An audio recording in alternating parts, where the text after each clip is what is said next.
The views and opinions expressed by the guests of Sasquatch Experience do not necessarily reflect the opinion of the hosts, sponsors, or affiliates of the Sasquatch Experience. As always, listener discretion is advised. 911, what are you reporting? We got someone or something crawling around out here. Does a legend walk among us, lurking in the forests of our world? Did you see what it was? Was it a person or an animal or? I can't tell. All I know is that my sensor light came on and I just happened to glimpse and see this thing running across the yard. A good-sized man or something that looks like a man. I don't know what it was.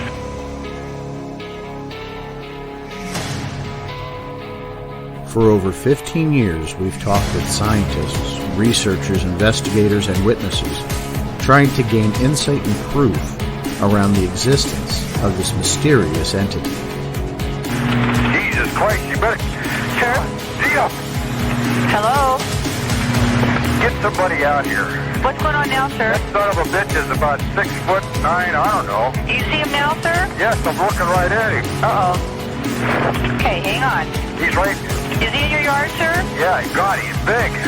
Okay, what's he doing in your yard? He's looking at me.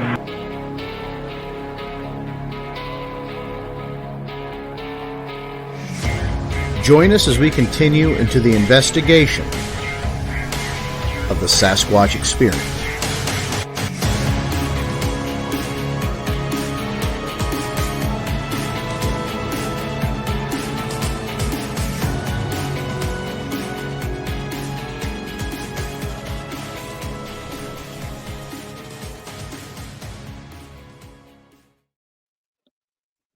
And good evening, everyone. Welcome to the Sasquatch Experience for Monday, October 23rd, 2023. I'm Sean Forker with James Baker, Henry May, and Matt Arner. Episode 81 tonight, Bigfoot Video II, as we had previously done a Bigfoot video episode earlier. Not missing Vance Nesbitt, but Vance is out tonight with a medical issue, and we do wish him a speedy recovery. So with Vance being out this week, buddy, we'll miss you. Take the time, heal up, get well soon, and there will not be a Bigfoot bulletin this week. So for folks that tune in for that, sorry to disappoint you, but I know he'll be back in the saddle. He messaged me earlier and said he really wish he could be here, but I told him to take the night off. I want him to be healthy and in a good frame of mind when he's coming on the show, not worrying about us guys, worrying about, doing well and getting better, right? That's what we really care about. Baker, Absolutely. Henry, Matt, how you guys doing tonight? While we take a minute there. Oh, how are you? doing very well here. I'm doing okay. Yeah. So this is what happens when we used to having a chatty Cathy with us. Nobody knows what to do with the awkward pauses. Yeah. So we'll get there. We got to bust Vance's balls a little bit, even though he's not on with us tonight. We do know Vance is one for the chattering, and he keeps us all on toes. So we'll get our pacing here amongst us. But some great things that have been going on, guys.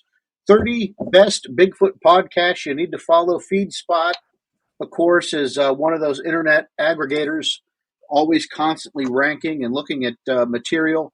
We made the number one spot again. It's the second time in the row. Awesome. We are the number one of the top 30 best Bigfoot podcasts to follow. And part of that is for originality, expertise. There's a bunch of criteria that goes into it. So for the folks at FeedSpot, we're grateful for your continual support and continuously ranking us. This is the second month in a row we've been rated the number one must-follow Bigfoot podcast.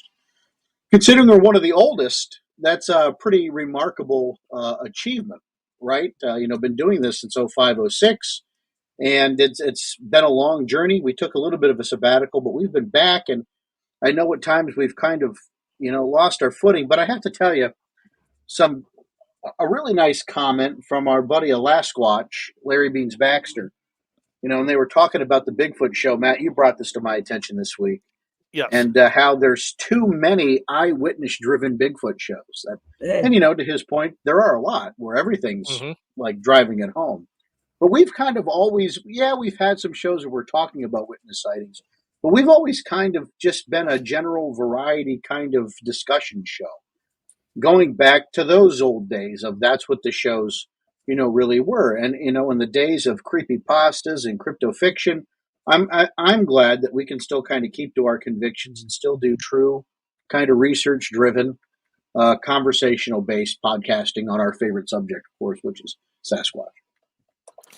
I'd like to add what I generally, when I go out to do my research, I'll listen to this podcast and a few. There's a few other podcasts I do listen to that feature, the researchers, anything coming up new. On the return trip, I just have that, I just got to get that like Sasquatch Chronicles or something like that, something Right. kind of. But on the way out, it's listening to where the research is heading.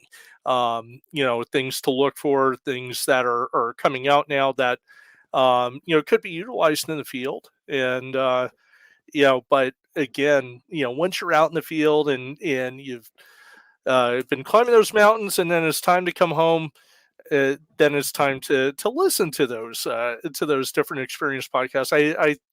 It's kind of like a guilty pleasure for me. So.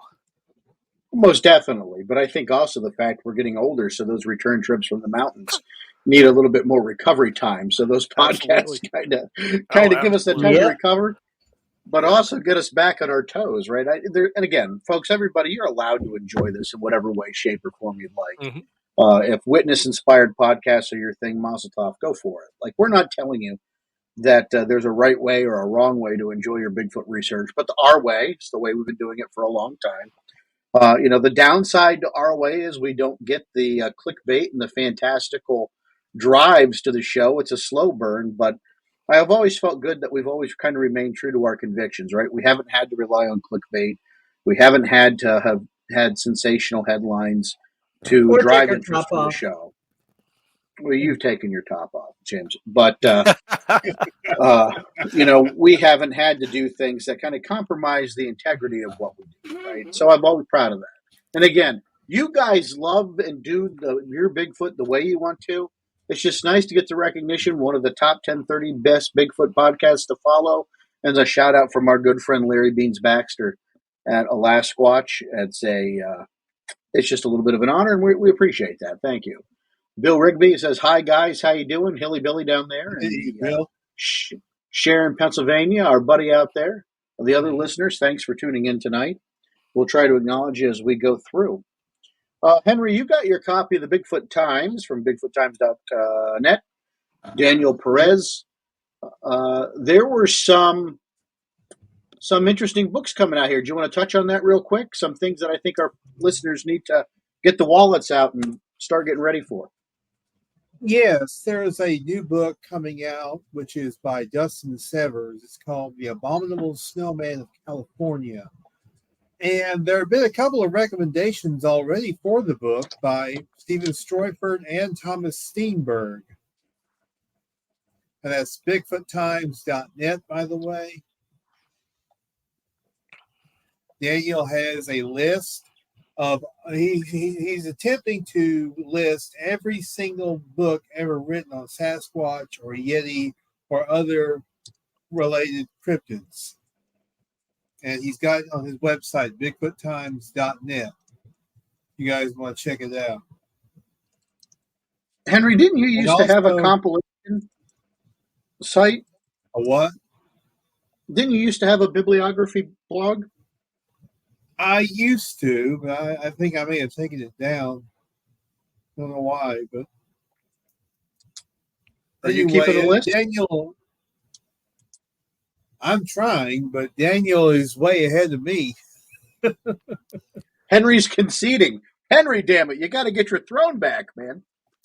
One thing that I found is you have the bibliography pages, but if you follow Henry or if you follow Daniel, they'll post when these books come out, if they get a read on it, and Henry and Daniel have given incredible reviews of the book. So having them go through and again, the two of them are the two encyclopedias for the Bigfoot world. So hearing from them is definitely a big plus.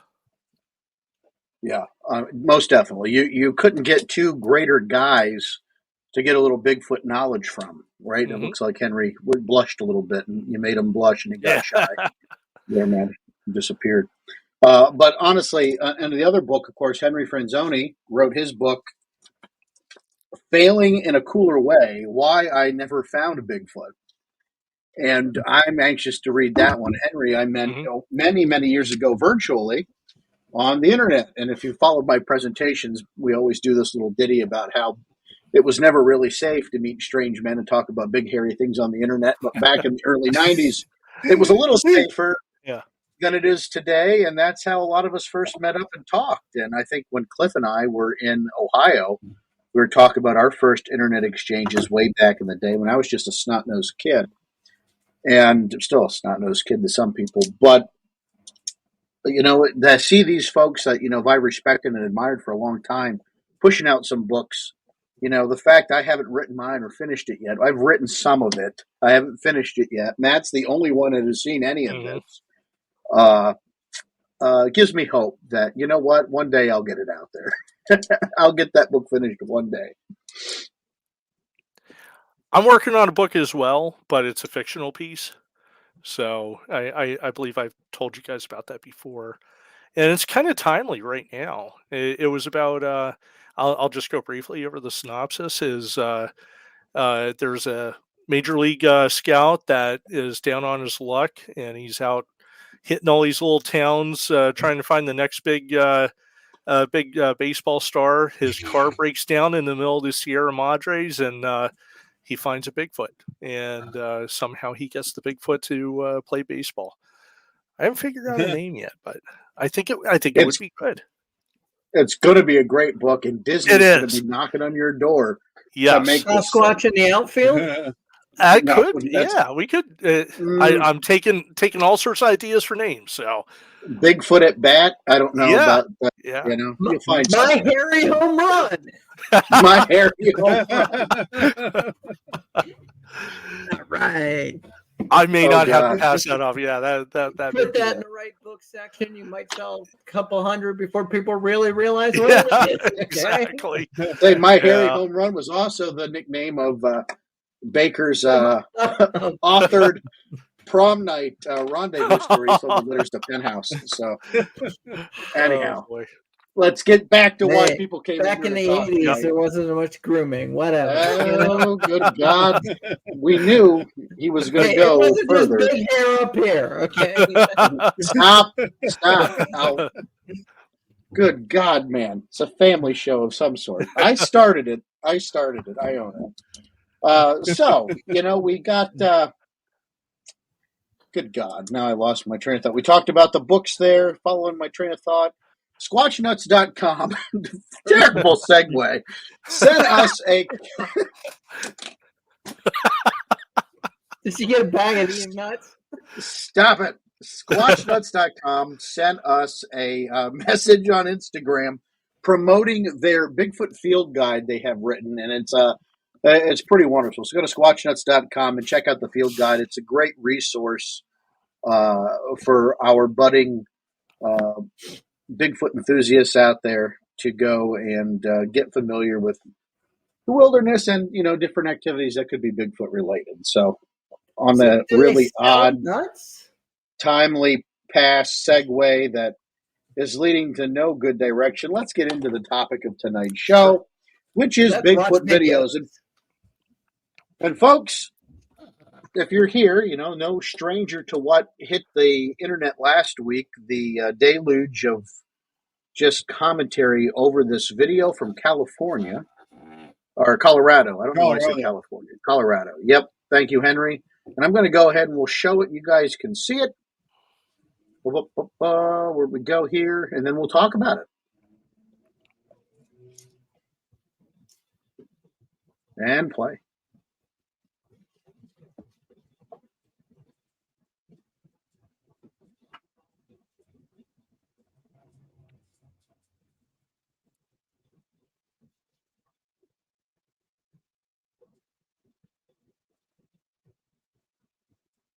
Play that one more time because I think I screwed it up. Oh.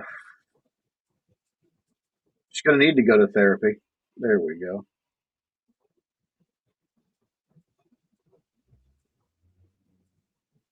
Now, you guys have seen this time and time again, right? Yes. Bigfoot on a hill, Yeah. wandering by, and then my boss actually sent it to me because we were talking about stuff, and he needed to kind of unload on something different. But yeah, we know you can't see the video yet. We're working on that. Yeah, I kind of butchered that one, but we'll get it better as we go through here. But anyhow, as you saw, it was that Bigfoot from the train footage in Colorado, Matt. You know, one of the issues I had with that footage was, you know, just quite simply the fact that the resolution just wasn't there for really, you know, the image blended right into the background.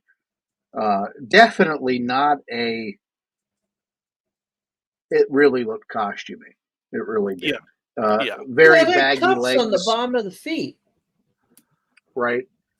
And I think the more annoying thing about it is that all the conversations and people contacting us afterwards to ask us what we think of it, like blatantly obvious that it's, you know, a kind of a tongue-in-cheek video. But Steve Coles over on Squatch DTV did a really good breakdown on this in one of his deep dive segments. Yes, he did. Go to squatchdtv.com. He really goes into it. I mean, he lines up the mapping because one of the California or the I keep saying California Sasquatch expedition campers there in Colorado near where this train was going through. They have a habit of using Sasquatch in their promotional materials. Alex Pedikov pointed that out on the internet. Steve Coles got wind of it, and then he went and really put together this great, short 4-minute video. It's not very long for folks to go check it out. But the thing is that Steve nails, and, you know, timing is everything in this world. They post the train times as it's going near these particular areas, and they post that on their website. And the Sasquatch Expedition Campers, isn't that far away, and it runs really close to their property. So they could pull that hoax off or that promotional stunt with really little to no effort at all needing to be made. So we got a comment for somebody in the chat room that said it'd been great if a real Bigfoot came down the hill and beat the shit out of one in the video. That would be wonderful. Yeah. It's mating season. Oh, that would be worse. That would be, you know, much different outcome on that one, but funny. Yeah. Somebody get Bill Rigby. Plus, they said before the ride started, they said to watch for Bigfoot on this ride. So, yeah, I mean, like, again, when we talk about videos, you know, Steve does a really good breakdown on it. We bring this up because it's probably the more recent. There have been a couple other ones. I saw one from Utah as well. I don't know if you guys saw that one at all. It was pretty strange. It's just pretty much like a costume, like the head part of it. I couldn't make out a whole lot. But somebody in the comments said, get some black electrical tape so they can wrap it around their ankles to keep the costume from bell-bottoming out. You know, it seems to be an issue with these costumes that maybe they were made for the retro look. I don't know, but definitely something that, you know, is problematic. It really calls out these, you know, diehard hoaxings. There's people who still think this video is of a real Sasquatch. I'm like, there's no way in hell. Get a clue, people. Get a clue. Well, there's they're no grasping at what they can get so that they can legitimize something they may have seen, or there's a mental issue there. But I think at the end of the day, like, this is kind of the argument I have all the time, is these videos don't help the average researcher because basically it just makes us look stupid a lot of the time. And like I've said 100 times is, I've never seen anything, but the people that I've talked to that are highly intelligent say there's a lot of clues to this whole question. Okay. And they believe in the science behind it. And I can get behind that 110%. But videos like this and the Jacobson video and a couple of the other videos, and even shoot myself in the foot here, even the Patterson Gimlin video, they're great videos. But the problem with it is that you only see the little part they want to show you. What I want is, if you're Matt, if you tomorrow see a Sasquatch, what I want you to do is I want you to post me the part that has Sasquatch in it, but I also want you to post me every piece of footage you had all day, unless you're naked. Okay, I don't want to see that, right? Yeah. Whatever. But I want to, and I want to see the footage afterwards. Yes. Of you and your family freaking the F out that I saw whatever. Because otherwise, all you did was give me 5 seconds of I could have faked that. But if I could see what happened before and I could see what happened afterwards, I can legitimately look and go, that guy is truly scared. Or they were just out having a picnic, you know, like, or they were playing Frisbee and they see this thing. You know, like, you know, you watch any other nature video where they show the lion and the tiger and whatever. I'll tell you now, there might be a video of the lion eating a gazelle, but I can guarantee you that if you talk to the guy who took that video, he's got 4 hours of B-roll that he'll show you in a minute. It has nothing to do with that particular action. I agree with you 100%. Like one of the photo is not a video, but a photo that I think is really compelling is the Beast of Trey shoots from up in Canada, where the guy was up there just taking pictures of the waterfall, and it didn't come until weeks later that he was looking down and he said, "Oh my God, there's something down there. It looks like an orangutan holding a dog." You know, and something like that is more compelling than the 5 second clip. And again, with the 5 second clip, you don't know if I'm going to have my phone out regardless. I'm going to be out there. I'm, you know, going to take, hey, you know what? We're taking a hike in the woods. You know, I might get a picture of, you know, the wildlife that's coming through. And then, oh my God, there's something I can't see. Yeah, I'm going to try and blend, or at least give all those videos to someone to analyze, you know, because, you know, you can take your my word for it, your word for it, but you really need a third party to take a look at that and basically to say, okay, this does look like something that, you know, again, a normal hiking group went out and got this, because you could see everything that they were doing beforehand, and then you could see how scared they were afterwards. So you made a great point, James. Don't you feel like, though, and, you know, so let me frame this up. When I had my encounter, you know, the thing I, you know, tell most groups when I'm doing this presentation, we had a Sony Handycam in our tent.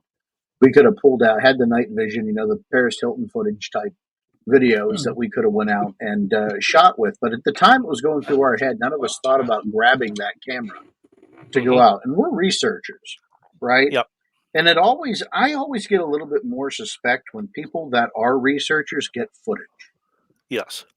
Because it just doesn't seem to be natural to get good footage, because no matter how good you are, you're never going to be fully prepared for the shock that's going to hit your system when you do that. And I don't know of hardly any videos out there that really show that sense of shock and awe that hits you when you experience something you can't explain. They all seem so, I don't want to say cool, calm, and collected, but they just all seem so generic and bland, like it's expected. And you make valid points, but the thing is, the difference between your sighting and their sighting is, they're, like you said, they're prepared. Like, oh my God, I had my camera up just at the right time. I'm so excited that whatever. And they're not freaked out. They're not running. They didn't close their camp up and drive 5 miles away and tell somebody.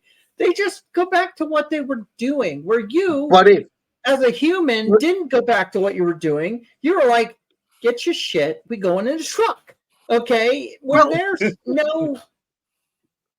But to your point with that, I think to be prepared for that, you would have to have that stuff going 24/7. Like, I just don't think a person, no matter how firm they are or fearless, listen, we've listened to Derek Randall's talk about encounters. We've listened to Todd Neese talk about encounters. These are pretty rugged, tough guys, right? I'm not a tough guy by any means. There is lime jello that is more threatening than I am. But these tough guys get freaked out when this happens, okay? Nobody in their right frame of mind is going to be ready to get that footage unless you just happen to get it by happenstance. I just really believe that. And we're going to talk about one of these here in a couple minutes because I think some of the footage that happens is from static cameras that people just let set. They aren't necessarily manning them. I think that makes a big difference too. But so we'll get into this. Let's go to this next one. And maybe, hopefully, I can get you guys to see it. I don't know. I'm trying my best here. But David Shealy from July 8, 2000. Oh, you know what? It would help if I hit the share button first. Let's try this again. Let's roll this beautiful beam footage. My TQ is a little light tonight, guys. I'm sorry. I want you guys to be able to see this. Can you see that? No. Negative. No? Damn it. You know what? I hate this. Oh, here we go. Now can you see it? Yep. There we go. I see it. Yeah. And then here we are, guys. This is the part with something, going across this little glade there. Now, this is in 2000, VHS quality, at a decent time of night. And if you want me to, I can replay that again a little bit if you missed the first part. Is there any audio? No. No, not on this particular video that's playing because I have it set to play the audio automatically. I wonder why they cut the audio. I don't know if they did or if it's just this is from the Smithsonian Magazine, this particular version.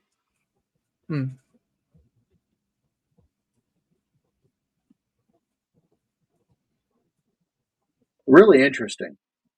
And Henry, can you speak to this a little bit more because you are probably more familiar with this one than I am. Well, I've never seen this one, but it seems to be taking some pretty long strides. If it's a guy in a suit, it's really good. It's amazing that somebody be able to walk like that in a suit. Yeah, and I just don't know if the Smithsonian would kind of, jump on it if they had a credibility question. So that's probably the best zoom he can get. Now, that one itself kind of looks a little weird, doesn't it, right there? It does. In the background, I thought was a spaceship for a minute there. That could have been great. But now watch this thing. It looks like it goes into it moves very oddly, does it not? But now it's running like it's got a wedgie. Now, what is the zoom on this? I mean, is he that close, or is it just that he zoomed in that close? I think it was. I think it was zoomed in. Because it felt like at one point the thing kind of recognized someone was watching it, and that if it was it was getting, The one thing that was going through that swamp area down there, and Henry, you could probably chime in on this one. Is it's not like you're walking on grass or hard dirt with clumps of grass. It's mud. It's mud. It's muck. Yeah, it would be slippery. It would be very slippery. Plus, there's gators in Florida too, so that's another consideration. Got 8-pound gator, my Sasquatch did. But yeah, for something to move in that manner, unless there was some sort of boards up that it could make that type of walk along that path, and you would see that you would be able to see if there was any disturbance in the grass. There didn't appear to be anything. It looked like it was just going right through. And again, that's that stuff there. For one of us to go through it, it's going to take us probably like a half hour to make the same type of movement that whatever that was, did in about 15 seconds. I think where I don't mind the fact that it made it through the glade without any question, because if it's an actual beast, then that's its area and it may know where to walk and where not to walk. Yeah. My issue per se is I want to see the aftercare. Like you said, it's muddy and nasty and whatever. So once that thing vacated, you can't tell me they couldn't have wandered in and got some pictures of tracks. Where's the audio? Where's the secondary information that everybody? Because I want to hear the audio of the guy going, is he like, hey, there's Bigfoot, it's cool, or is it like, what the, and he's flipping out trying to tell his buddy, hey, by the way, we might die from the big hairy beast, but I'm going to keep videoing because I'm the man. But that's kind of the point. Yeah, that's the point. I think you've been driving home, but we've both been trying to make, and that is just the lack of genuine response. And it gets really hard to gauge what that would be. One can only assume it would be, as like Baker's recalling it. I don't know if, even when you watch the train video that we just put, that was very nonchalant about it. I didn't see anybody screaming, "Oh my God, what's that?" Or it was just all really kind of laid back and plain. And then they did play a video with the guy who took it. ABC News has a footage up there, and he was kind of a douche canoe, he seemed like. And so I'm not really surprised if it would have been fabricated, but I don't know. But the David Shealy, we know he's had there was another video out there too, Henry, right? From David. Do you know what year that was? It was on Unsolved Mysteries. Oh, gosh. I guess that was around 97 or 98. Yeah, that was the one you were more familiar with. Mm-hmm.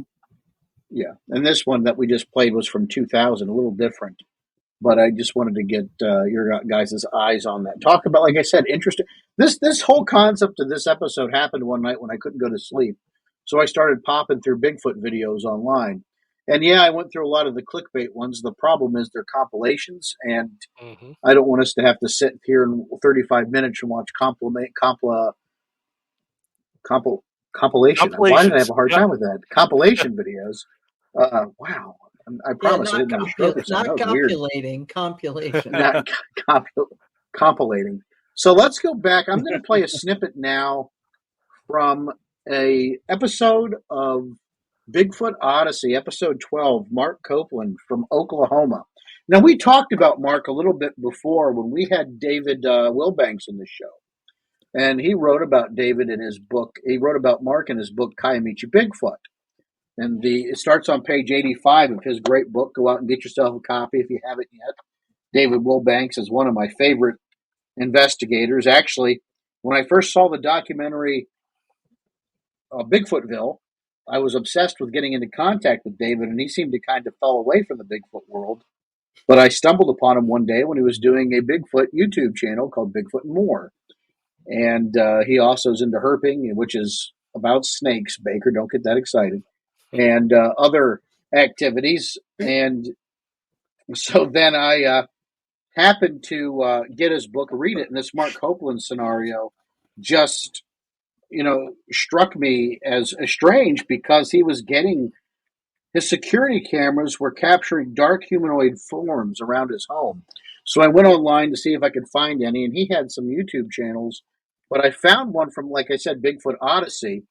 And I'm going to go ahead and play it. I already found it at the spot where I wanted to show us the videos. So I'm going to go ahead and roll that beautiful bean footage for us again. Share. We'll put it on up here so you guys can see. You guys got that?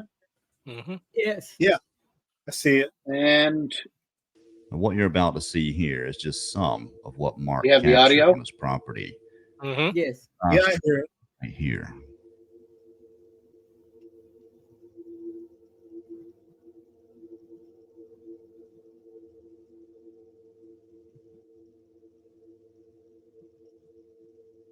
you guys see that figure moving? That could be anything at this point. And we'll take another look at that a little more zoomed in.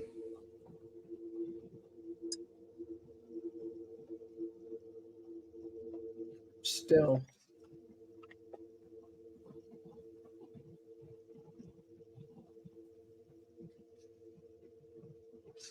It's kind of dark on my end. I don't know if it's my screen or what. Well, it's a nighttime video too, so it's I getting really see bad. it. I And just 2 don't. hours Nighttime. later, and you're going to see what appears to be the whole family. I count 4 figures in this one.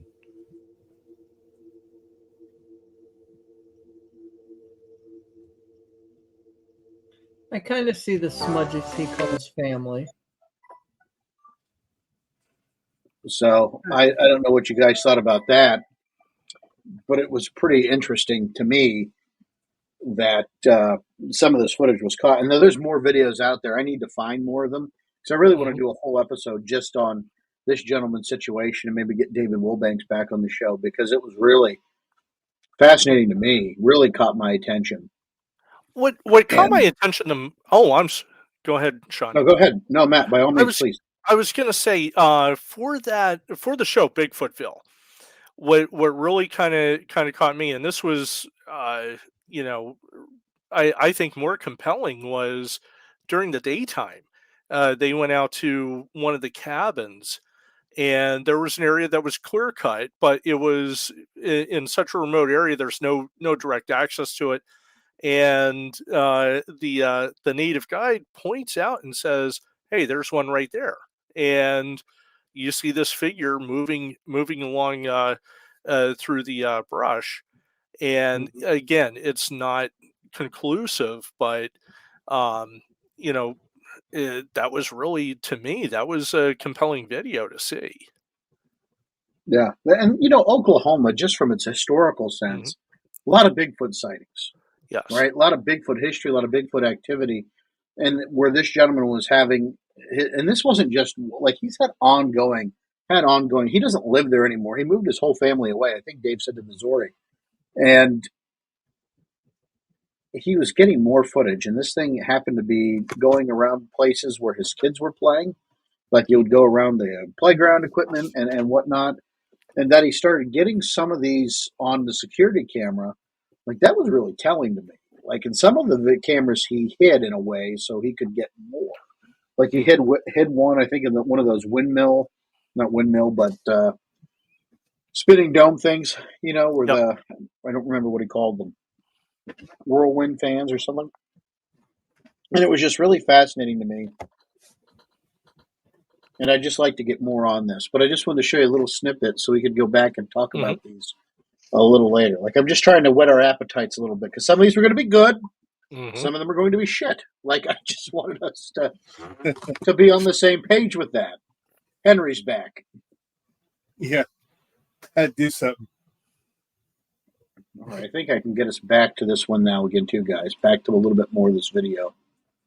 If you want to see a little bit more of that one.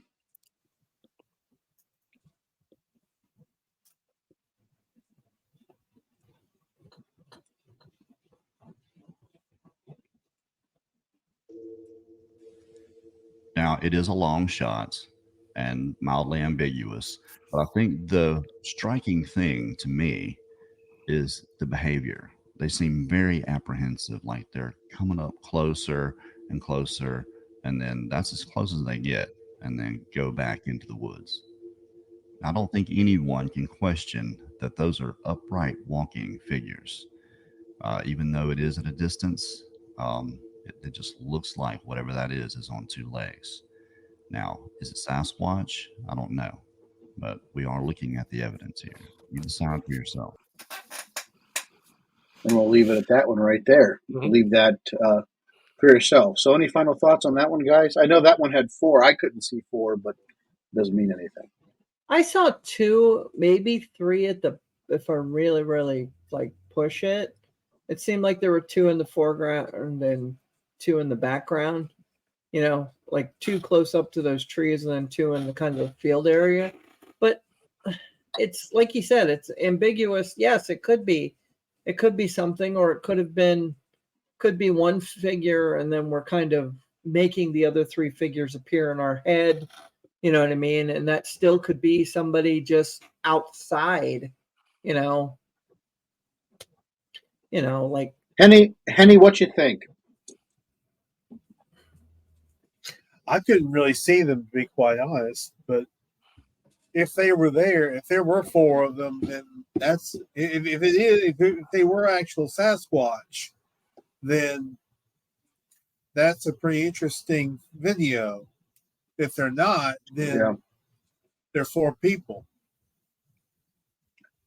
Yeah, 4 people acting kind of peculiarly in front of a camera. But I mean that the camera would be there if that was the case, though, right? Pros and cons. As you start building these lists, you can really go down that rabbit hole. Go ahead, James. Now, did that video and the show you're talking about? Because I've never seen it, but did they explain how long they were out there? What kind of things have already been seen?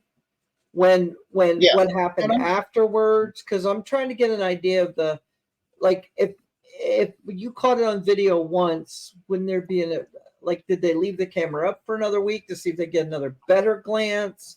Well, yeah, that's one of the things we were saying. It's a static camera. He had it out there to catch activity that was going on his property, and he happened to catch this. So this was purposefully put on his property. He had other cameras out there too, and happened to get this footage. So, to everybody to each their own to make up what it is. I find it kind of compelling, and I just want to know more. So I'll put the links in the video, the links to the videos in the show notes for this, so people can go and check them out and watch the video for themselves. Watch that entire documentary, Bigfoot Odyssey, episode 12.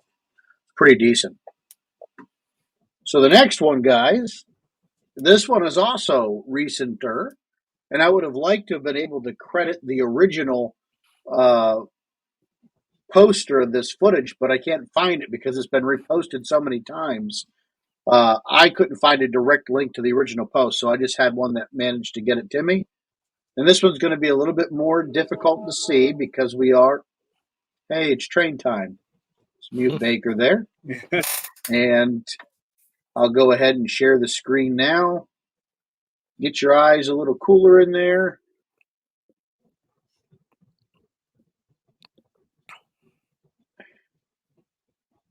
You see that, Henry?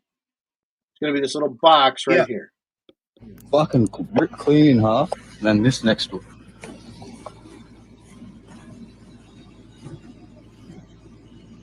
Got a good shot of it. That might be a better one there. And it's going up the hill.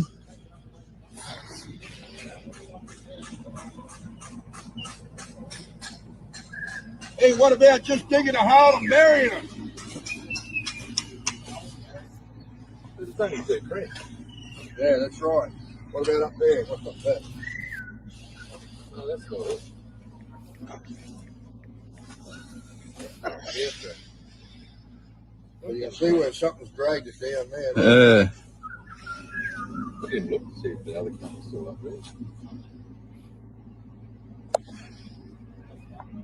Your boss ought to be your eyes open, huh? No, just put my boot next to it. Fucking brick clean in half. A little bit of language there. Still, that was just footprints, though. And the half-ripped hog. I mean, that was interesting. That too. Matt, you wanted to talk on this one a little bit, so go ahead. I'm going to give you the floor. Yeah, there's obviously a lot of red flags with this. One thing is being out in the country and knowing people that slaughter hogs or they're hunting hogs. You know what? For one thing, that's a clean rip. I won't call that a rip. That's a clean cut of that hog. That hog looks like it was cut with a saw in half, and there's no blood, there's no innards. Now, could it have been killed somewhere else and this wasn't the kill site? Yeah, but I'm really not inclined to believe that it was torn in half by anything other than for a bone saw or something in that matter. As for the footprints, I'm going to go back to a comment from another group that I belong to, a Facebook group, and the guy said, "Hey, with real feet, real toes create scalloped edges at grade." And you could see that by, and he explains that this was by, you could see that walking in sand barefoot, look at your tracks. But if you look at the Ray Wallace type stompers, they didn't have the cuts between the toes. And with the impressions made, it was very similar to the impressions that were made there. So, he's, the poster had pretty much said, and he's a pretty decent guy when it comes to talking about the footprints. I'm inclined to believe that. And again, it's something we recently had prints that were shared up in Kinzua Reservoir. And with that, those prints, you can actually see that scallop. These here, you don't see that. And then you see the two prints, and then you see where it went up a hill, and it's two lines that go up the hill. So, and that there is just so many red flags with this. And just the look of disappointment on your face, Matt, is telling. Yeah, absolutely. That, no blood, like you said, no blood, no gore or nothing. No dragging of blood that would indicate it was a fresher kill, right? Yep. There's nothing to it. It's a perfectly cut in half hog. The cookie cutter footprints are just bleh, like boring. Yep. Yes, they're bigger than that guy's foot, but I'm just not buying that. It was just definitely I don't know. Bake, Henry, go ahead. Okay, so if you go back in time, so many years, 10 years or more, you will see a nice little video made by the Sasquatch Experience of my foot in mud. And I will be honest with you, if you do the right angles and you do the things right, sticking my foot in the mud and us taking pictures and video are not much different than what that guy did. And I can tell you now that if you do the angles right, I could make my foot look bigger by using someone who has a smaller foot. So in other words, like I'm a size 13 and a half in shoes, give or take. It matters how bad the diabetics is at the moment, how much water I retain, and how generally fat I am. But let's go size 12 to 13. Forker, what size is your foot? 10 and a half. 9, 10 and a half. Okay. So you put my foot down, which is larger than his, and you put his foot next to mine, and I can guarantee which is wider than yours. It's going to look like, oh my God, look at this shoe compared to this foot to this thing. And I think a lot of these videos, the other thing is like, and I realize they do it for what they do it for, but like if they were using it as actual physical evidence, I again beat this to death, but I want to report who was there, what size are their feet, what other things have they seen, how many hogs have they lost, what made them think it might be this otherwise than the foot. And then I'm more inclined to, well, I'll use the word care. Your red flags are obvious, yes, but like I personally, and we weren't trying to fake a sighting, we're just showing how to make a footprint because we didn't know any better, and I think you can still find the video somewhere. It's probably on YouTube. No, we got rid of that. We put that away. We also baked it. We also baked that thing in an oven for 375 degrees, 45 minutes. Like we knew nothing about making footprints at that time. Yeah, it was great bullshit. It was great bullshit. We used plaster. But here's the thing, Matt. Even though we put that footprint in a shadow box with the information on it at our table, and we were using it as an example of just a knowledge piece. So many people wanted to know the story behind the footprint and wanted to buy it from us. Like they weren't listening that this was a human foot. They cared about it was a foot. There was a map of Lycoming County with a dot and a story why we were at that area, and they just kept going clinging on to the fact that, so Bake and I went out to that area because there was a Bigfoot sighting that had happened there before. We went out to cast a footprint track because somebody had found footprints there. So we wanted to know what the soil was like if you could make a legitimate footprint or not. Like, how reasonable was it to assume how you could make it? But even though we put all that together, people still, they kept insisting that this is a Bigfoot print. It was James Baker's foot. But people still wanted to buy the damn thing. Yeah. Yeah, like it's, to me, I had some that's, people who wanted to see my feet too, but that was a whole other freaking. but to the state of even then, the level of romanticism that are through people's minds when Bigfoot stuff happens, and when critical thinking, even when the evidence is pushed right in front of you, is alarming. Like, and that's where we're at with. And I think video makes it worse because to some of these people, that's really tangible. There's something there, and they can latch onto it and use that for whatever it is they really need. And it was just a little creepy, but interesting for us to kind of go through and see that, alas, more Bigfoot evidence. We got this one, the Brown footage, the Stacy Brown footage. Guys, I don't know if you're familiar with this one at all. Baker, pay attention. I think you're going to like this one. Because this one's fascinating to me and hasn't been debunked, has it, Henry? Not that I'm aware of. Henry, you want to give a little background on it while I cue it up here? Well, apparently, Stacy Brown Jr. and the late Stacy Brown Sr. were out in the forest in Florida, and they had a thermal, and it was actually Stacy Brown Sr.'s thermal. Yes. That's the camera that took the footage. You're getting the full video here. This is from Bigfoot Stacy on YouTube. Did you see that, guys? Right there's our object. Yeah. Can't see it yet. No, are you guys seeing it? Oh, no, hold on. There we go. Hold on. I'll play that again for you guys just so you can see where it was at. I'll get this right yet. You see it now? Yep. Is this aerial footage? No, you'll see in a second. Oh, okay.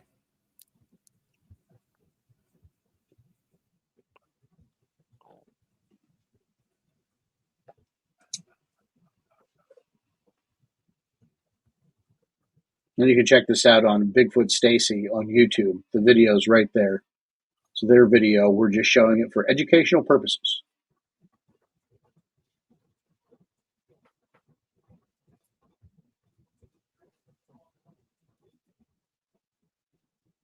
So they use Cliff Brockman as their well, Cliff looked at legitimacy.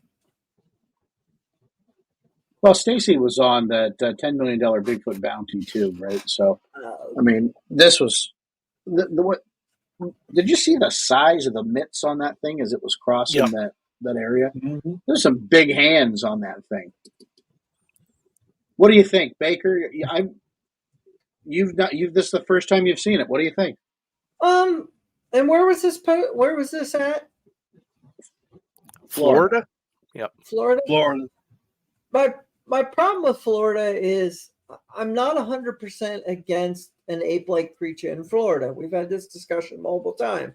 From Florida to Texas, the Everglade area, I really believe there's a large ape percentage. I believe that if apes were going to live in our part of America, that would be the perfect environment. So I'm not against an ape-like creature. I'm just not 100% it's a Bigfoot. Secondly is it falls into that same tripe of they saw it, it went away. What's the, was there more footage that showed nothing? What did they, what kind, did they walk in afterwards and look for tracks? That's where I get hit with a lot of these. But my main thing with being Florida, we had this discussion with a friend of mine the other day is all these minks escaped from Pennsylvania. And as it's getting colder in Pennsylvania, they're going to start moving south. They're going to take the Appalachian Trail. They're going to take any easy causeway to get to warmer temperatures. And you can watch in probably the next 6 months, there will be an abundance of minks in Virginia, South Carolina, Georgia, Florida, wherever it's warm enough for them to survive better. And there's so many I don't remember what the word for it is non-native invasive species, yeah. From Florida to Texas because mom didn't want a reptile.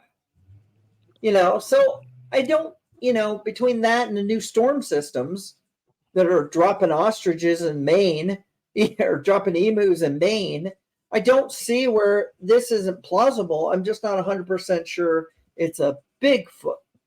That helps. Well, that's one big chimp at 8 foot 5 inches. If Cliff Barrickman's measurements are right, that's a big monkey.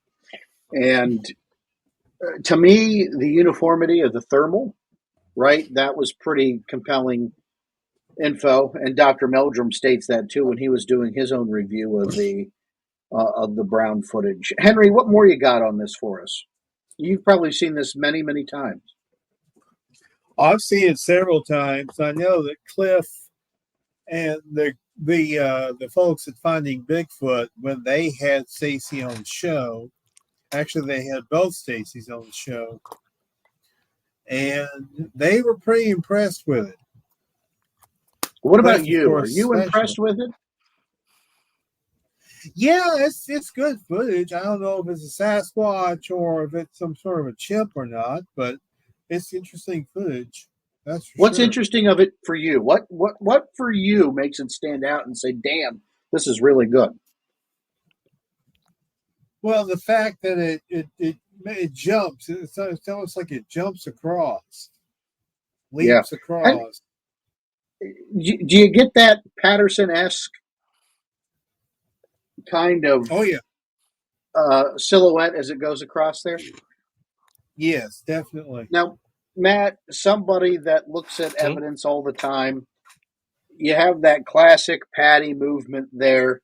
Is that something that would throw a red flag for you, or would that be, hey, you know what, this thing walks like something else we've caught on film at one point in time?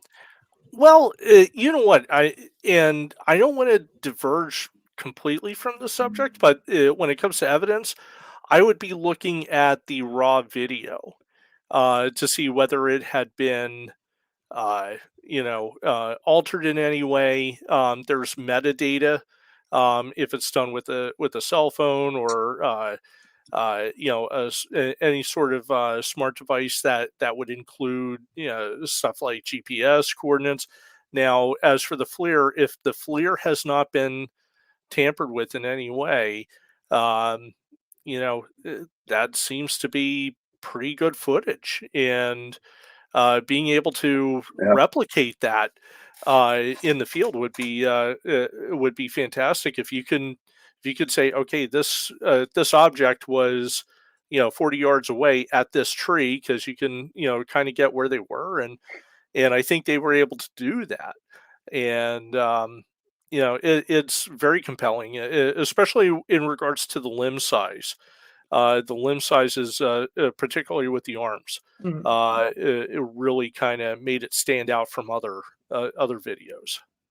Definitely has some, proportional pieces to it. Yes. Well, that's the ones we have tonight. We did have some Stacy Brown footage, which we played. Todd Standing. Matt, why don't you talk to us a little bit about that? Oh boy. Yeah. So, of course, he puts a video out on, I think it was Sunday, in regards to, compelling evidence, definite proof. And what he found was basically stick structures. Apex with no... The one thing that really kind of gets me is I know that they're more in an alpine forest, kind of a boreal environment, but there's no other sign there. There's no prints. There's no impressions. they just found these trees, and they're arbitrarily saying that the trees are set up north, south, east, and west. No. You can see that there's other trees that are leaning on other trees in that area. So these, this particular set of trees, is it just something where you had deadfall that just happened to fall in the right spot? I'm just not. I'm just not 100% believer in these gigantic tree structures. That are. I think the one he said was like an 80-foot tree, but yet you can see these pine trees, and they're they're relatively weaker structures, so they. So there's a good chance that they are going to fall, as you can see in the video. Look at all here. these There's dead a lot falls of them. here. Yes. Yeah. So This is there storm one? damage. Yeah. Yep. That's So he is stating that is definitive proof, but for me, I'm definitive my. Yeah, I'm looking for something else. So okay, so tomorrow, if I can get out of work early enough or something like that, or another day, I can go up to my land, and I can tell you now that there are 5 or 6 different tree structures. Okay, the tree structures are the tree fell north, the tree fell south, and then a tree fell west, and they made a teepee because the first tree hit the second one, and they stayed at an angle, and when the other one fell, it went like that. It's not, we were at, was it Creature Weekend or was it OBC? OBC, I know what you're talking about. And we're at the bar, and there's this gentleman just pushing at the one, I think it was Cliff, wasn't it? Yeah, was it Cliff? Okay, just pushing at him pictures. This has got to be a Sasquatch structure. This has got to be a Sasquatch structure. Look how it's got it. He's doing all this scientific calculation. And Cliff said one thing that everybody just sat back in awe at because we were all thinking it, but he said it. Did you see it make it? What? Yeah. Did you see tracks around it? Did you have evidence of a creature living there? No. Did you have a bunch of you've got nothing. Back up a second, breathe, get it out of my face. Because you can ask Sean, there was a spot in my land that it looked like 2 trees were like this and the third tree was like this. But you know what you could also see is 2 of the trees still the roots connected to the ground where they fell. Yeah. The other tree just kind of leaned that way. It's not the key to the whole conversation isn't what you find. It's finding what made it. Mm-hmm. Well, it's the whole theme to this kind of exercise tonight. Us taking a trip down some of these videos is that really it's all subjective without any kind of concrete proof or comparison in the moment. It's all subjective. Like one man's Bigfoot's another man's big pile of leaves piled up behind a stump that now all of a sudden gives it form and pareidolia sets in, right? Like it's difficult. And until we find some sort of specimen that's going to give us the answers, we just got to do better. We got to really raise the bar and raise the standards for what we accept as video proof and video evidence.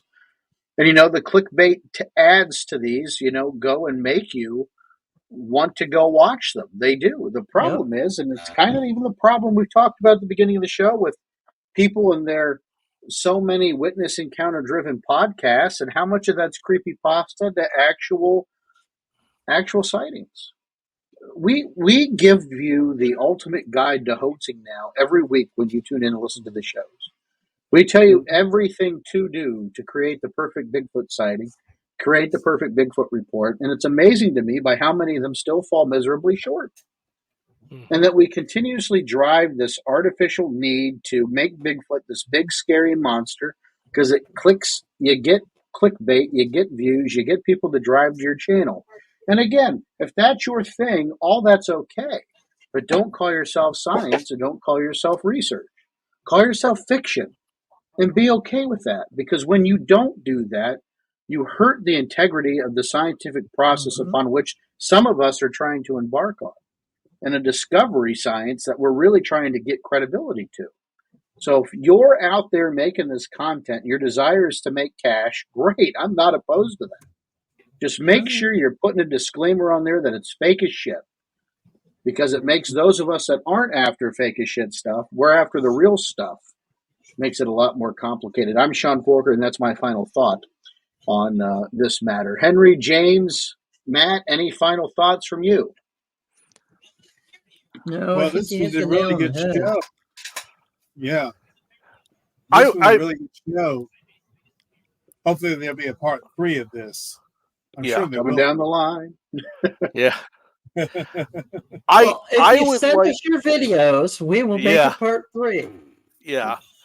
And I mean, I'm gonna do another push for this outfit, but I'm gonna tell you, the ones that are doing it scientifically and putting out a product with for people to watch, Small Town Monsters. They're fantastic because they're not when they do the On the Trail series, they're not out there stating, oh my God, we may have got something. They did the main episode and they were quite clear with saying, hey, we didn't get anything, and I mean, just their honesty and their integrity with them is just goes lengths with me. So shout out to Small Town Monsters, Alex and the crew. I mean, they do a fantastic job, and I hope they keep it up, because that should be the model that people that are doing research and also looking for that entertainment, I can't say entertainment value, but that they're trying to put it out on video. That's the model they should follow. Right. Infotainment, where you're getting information and still being entertained. And honestly, as a full disclosure, that's why I, fund their products. That's why I do the Kickstarter and I do the promotion, because I believe in what they do. Folks, you've been listening to the Sasquatch Experience, SasquatchExperience.com. Follow us on Facebook, Instagram, at Sasquatch Experience. Follow us on X, formerly Twitter, at SquatchEXP. You can find all of us from our webpage, SasquatchExperience.com. Just click on us and you'll go to all our social medias if you want to connect. We thank you for tuning in and watching yet another episode with us. We'll be back in a couple weeks with something new. Henry, give us those closing words, my friend. Y'all be good or be good at it. And for as little as $2 a month, you can support us over on our Patreon and get some pretty cool shit coming your way. That's right. Folks, we thank you for listening. We'll see you next time.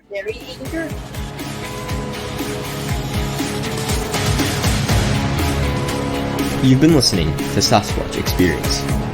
Please rate and review wherever this podcast is consumed. To share your experience, visit us on Facebook or email us, squatchexperience@gmail.com. Keep on squatching.